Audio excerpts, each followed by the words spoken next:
তার পিতা মাত্র 50 বছর 53 বছর বয়সের মধ্যে দুইবার দুইটি দেশ স্বাধীন করেছেন।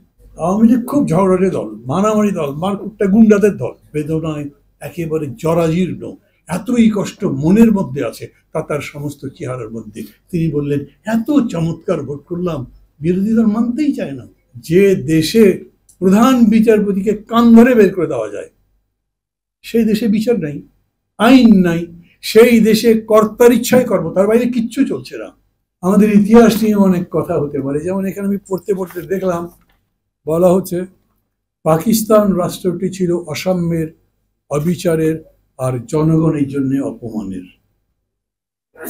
কথা একদম ভুল তো না, কিন্তু আমাদের যিনি প্রধানমন্ত্রী উনি বলেন তার পিতা মাত্র 50 বছর 53 বছর বয়সের মধ্যে দুইবার দুইটি দেশ স্বাধীন করেছেন, একটা পাকিস্তান আর একটা বাংলাদেশ। তো সেই পাকিস্তান যেটা শেখ মুজিবুর রহমান তৈরি করেছেন, বানিয়েছেন, সেটা হচ্ছে বঞ্চনার, অপমানের, অসাম্যের, অবিচারের। এখন বাংলাদেশে বক্তৃতাবাজির তো কোনো শেষ নাই, আপনি যা ইচ্ছা তাই বলতে পারেন। না আমি পারি না, মানে অপোজিশন পারে না, কিন্তু সরকার, সরকারি দল, তাদের জোটের লোকজন, আর খোদ প্রধানমন্ত্রী কিরকম বলেন, আমি প্রায় জায়গায় বলি, এটা আমার মজা লাগে, কারণ এই সিনটাই ভুলতে পারি না। 18 ডিসেম্বর মাসের যে ভোট হয়েছিল, সবাই জানেন কি হয়েছিল, নিশি রাতের ভোট, কত কি বলছি আমরা। তারপরে প্রধানমন্ত্রী বক্তৃতা করেছিলেন, টেলিভিশনে আমি ছবি দেখলাম। আমি বলি, কষ্টে ক্লিষ্ট একটা বুক, বেদনায় একেবারে জরাজীর্ণ, এতই কষ্ট মনের মধ্যে আছে তার সমস্ত চেহারার মধ্যে। তিনি বললেন, এত চমৎকার ভোট করলাম, বিরোধী দল মানতেই চায় না। এখনো বলছেন না উনি, কত চমৎকার ভোট করলাম, আমরা সব সময় নির্বাচনের মধ্যে দিয়ে ক্ষমতায় এসেছি। মানে মিথ্যা কথা বলা এখন একটা আর্টের ব্যাপার। মনে আছে আপনাদের, ক্রস ফায়ারের বিরুদ্ধে সবাই যখন বলছিলাম, তখন ফরেন মিনিস্টার ছিলেন এক নারী, তিনি বলেছিলেন ক্রস ফায়ার তো এখন একটা আর্টে পরিণত হয়েছে। এত দূর পর্যন্ত যারা নামতে পারে, আমার কাছে মনে হয় তাদের কাছে যে দাবিগুলো আমরা করছি, যা বলছি, আমাদের নিজেদেরকেও একটু রিভিজিট করা দরকার। 16 বছর ধরে ক্ষমতায় আছে এরা, এবং আবার বলি, মিথ্যার যে বীজ লাগিয়েছিল সেটা এখন অনেক বড় গাছে ফলটল ধরছে পড়ছে। আমাদের সোশ্যাল মিডিয়া এখন আবার খুবই একজন করিতকর্মা তথ্যমন্ত্রী হয়েছেন। আমি আজকে পেপারে বললাম, তিনি লিখছেন এই সমস্ত কি বলে লাইসেন্স বিন কি যে সমস্ত অনলাইন মিডিয়া আছে বা পোর্টাল আছে, এগুলোর ব্যবস্থা নেওয়ার চেষ্টা করা হচ্ছে। মানে ওরা মানুষকে কথাই বলতে দেবে না।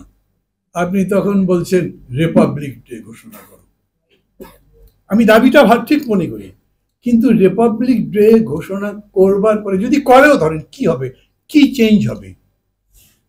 এত বড় আমাদের স্বাধীনতার যে ঘোষণা, ডিক্লারেশন অফ ইন্ডিপেন্ডেন্স, কত চমৎকার কথা না, 3টি শব্দের মধ্যে দিয়ে প্রকাশিত।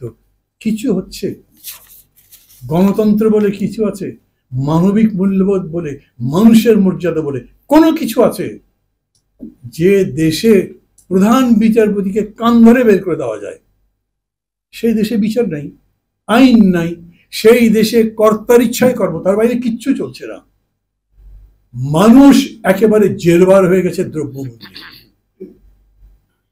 এবং তারা এরকম বলতেই পারেন কিছু কিছু জিনিসের দাম বেড়েছে। আর সেদিন দেখলাম এক মন্ত্রী বললেন, এই রোজার এই ঈদের মধ্যে আমরা দাম বাড়তে দিইনি, পুরা রোজা ধরে দাম বাড়লো। কতভাবে দামটা বাড়লো? ঈদ তো একদিনের ব্যাপার, আচ্ছা ধরলাম এই 3 দিনের ব্যাপার, 3 দিনের মধ্যে কোনো জিনিসের দাম বাড়ে নাই।